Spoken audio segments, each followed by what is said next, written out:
Hello दोस्तों, इस video में हम समझने वाले हैं वेब होस्टिंग फंडामेंटल्स के बारे में। वेब होस्टिंग फंडामेंटल्स को समझने के लिए हमने कुछ इंपॉर्टेंट टॉपिक्स को सिलेक्ट किया हुआ है।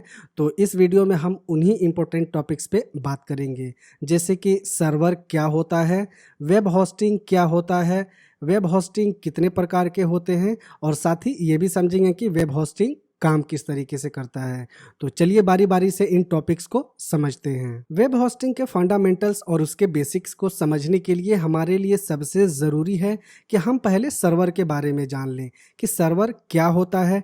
तो सर्वर एक सुपर कंप्यूटर्स का समूह होता है जहां हम अपने वेब कंटेंट को रखते हैं। ये हमेशा इंटरनेट से जुड़ा हुआ रहता है। दूसरी भाषा में हम इसको डेटा सेंटर के नाम से भी जानते हैं। ये कुछ इस प्रकार का होता है जहां पे एक दो कंप्यूटर नहीं बल्कि हजारों लाखों कंप्यूटर्स एक साथ काम करते हैं। यहाँ पे हम अपने वेबसाइट के कंटेंट को स्टोर रखते हैं और जब भी कोई उसे एक्सेस करना चाहे तो इंटरनेट के माध्यम से वो उस डेटा सेंटर तक पहुंच सकता है, हमारे सर्वर तक पहुंच सकता है जहां पे हमने अपने वेबसाइट के कंटेंट को स्टोर किया हुआ है और वो उसे एक्सेस कर सकता है।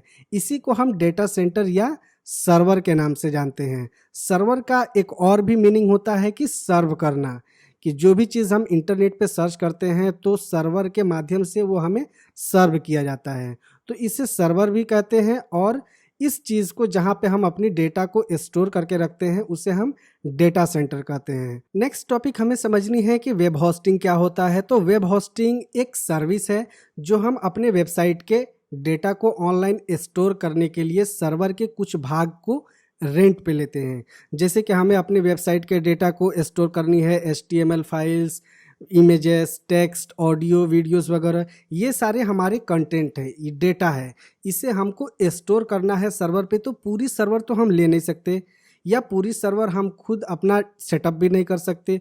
तो उसके लिए ऑलरेडी सर्वर्स बने हुए हैं जहां पे हज़ारों लाखों कंप्यूटर्स एक साथ काम करते हैं।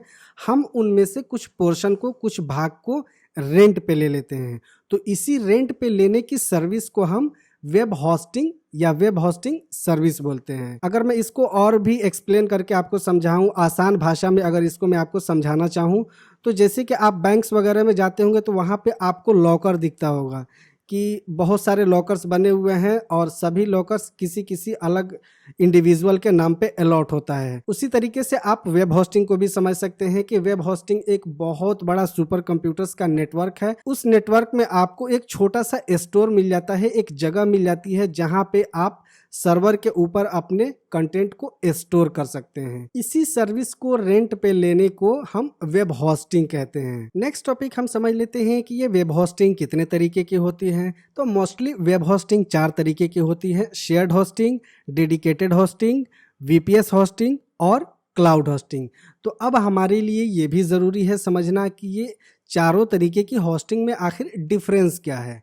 तो शेयर्ड होस्टिंग, जिसमें आपको एक ही कंप्यूटर के अंदर बहुत सारे लोगों को परमिशन दी जाती है, बहुत सारे वेब मास्टर्स को ये परमिशन दी जाती है कि आप वहाँ पे अपने वेबसाइट के डेटा को रख सकते हैं।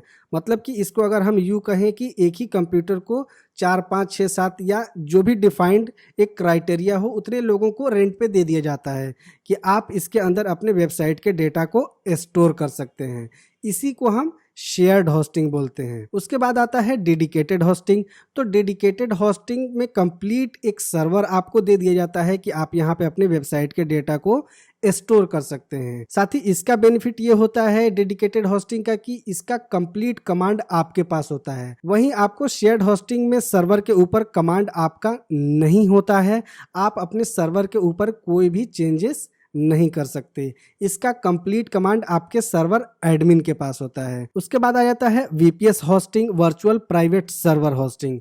वर्चुअल प्राइवेट सर्वर होस्टिंग में आपको एक बड़े से होस्टिंग के अंदर एक छोटा पोर्शन दे दिया जाता है जहां पे आप अपने वेबसाइट के डेटा को ऑनलाइन स्टोर कर सकते हैं। इसमें आपको डेडिकेटेड होस्टिंग की तरह ही आपको अपने सर्वर के ऊपर कमांड मिल जाता है, लेकिन पूरे सर्वर के ऊपर आपका कमांड नहीं होता, बाकी कमांड आपको दे दिया जाता है और कुछ कमांड आपके एडमिन के पास होता है जिन्होंने आपको सर्वर प्रोवाइड किए हैं। इसके बाद आ जाता है क्लाउड होस्टिंग। तो क्लाउड होस्टिंग एक फिजिकल सर्वर में बहुत सारे वर्चुअल सर्वर बने हुए हैं। मतलब कि अगर हम इसको यूँ कहें कि आपको एक सर्वर मिला हुआ है जहाँ पे आप अपने वेबसाइट के डेटा को स्टोर कर सकते हैं, लेकिन उसकी लोड बहुत सारे वर्चुअल सर्वर पे डिवाइड हो जाती है। बहुत सारे वर्चुअल सर्वर मिलके उस वेबसाइट के डेटा को स्टोर करते हैं और उसे मैनेज करते हैं। इसका सबसे बड़ा बेनिफिट ये होता है कि आपके वेबसाइट पे कितना भी लोड आ जाए, आपको कोई भी फ़र्क नहीं पड़ने वाला है। आपकी वेबसाइट बिल्कुल स्मूथ चलेगी। आपकी वेबसाइट ये ट्रेडिशनल सर्वर से बिल्कुल फास्ट रन होगी। आपकी लोड स्पीड भी बहुत ज़्यादा होगी। तो अभी हमने समझ लिया सर्वर क्या होता है, उसके बाद हमने समझ लिया वेब होस्टिंग क्या होता है, वेब होस्टिंग कितने प्रकार के होते हैं। देन अब फाइनली हम ये समझ लेते हैं कि वेब होस्टिंग काम किस तरीके से करता है। वेब होस्टिंग सर्विस काम किस तरीके से करता है, इस टॉपिक को भी समझने के लिए हमने उसी ग्राफ का यूज़ किया है जिसका हमने पिछले ट्यूटोरियल में यूज़ किया था और आपको बताया था कि किस तरीके से डोमेन फंडामेंटल्स काम करता है, किस तरीके से डीएनएस सर्वर काम करता है, जिससे कि आपको कोई भी कन्फ्यूज़न ना हो ये चीज़ें समझने के लिए। तो हम उसी ग्राफ का यूज़ करके आपको ये भी बताने वाले हैं कि अब ये वेब होस्टिंग किस तरीके से काम करता है।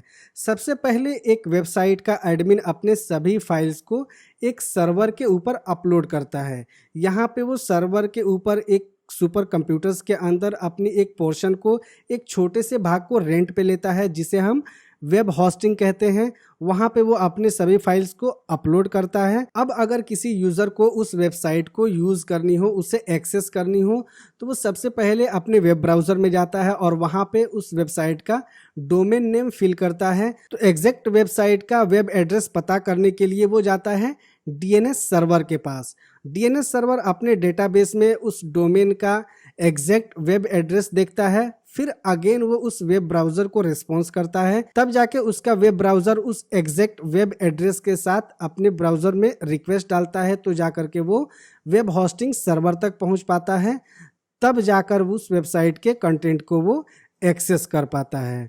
तो इस तरीके से ये पूरा वेबसाइट का फंडामेंटल, डोमेन का फंडामेंटल और वेब होस्टिंग का फंडामेंटल और ये सिस्टम काम करता है। तो आई होप कि अब आपको ये समझ में आ गया होगा कि वेब होस्टिंग क्या होता है, वेब होस्टिंग किस तरीके से काम करता है, सर्वर क्या होता है, वेब होस्टिंग कितने तरह के होते हैं। अगर आपको इस टॉपिक से रिलेटेड कोई डाउट्स है तो आप सपोर्ट सेक्शन में जाकर के वहाँ हमसे पूछ सकते हैं। हम आपके कंप्लीट डाउट्स को क्लियर करेंगे।